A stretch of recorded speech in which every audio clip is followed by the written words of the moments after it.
I think everybody's somewhere in the middle right now, right? And then, you were at the cattle NCBA's meeting as well, and listening to the forecast from Matt Makins with Cattle Facts talking about, another La Nina, which doesn't bode well for a lot of the cow, calf, and cattle parts of the country in terms of grass and being able to rebuild supplies.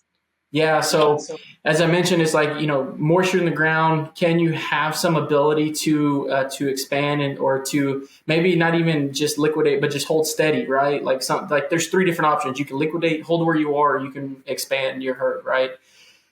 I think when we talk about seasonal patterns, we know that's historically that is a very good indicator in terms of what we can expect.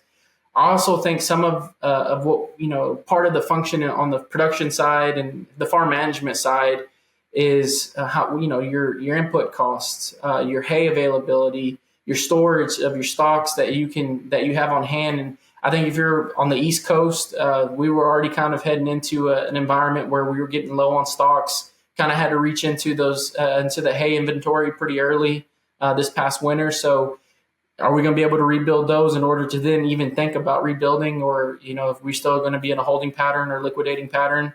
And then I think if you look more towards the Midwest and in the heart of the cow-calf country, that's where we look at reports of weather patterns, and we might be in a not necessarily let's go all in, but more of a let's just see what happens in terms of the weather patterns. Personally, I think that's also a big regional component to it too. If you're on the coast, any part of the coast, that's always a different environment when we see those types of La Nina versus El Nino seasonality patterns.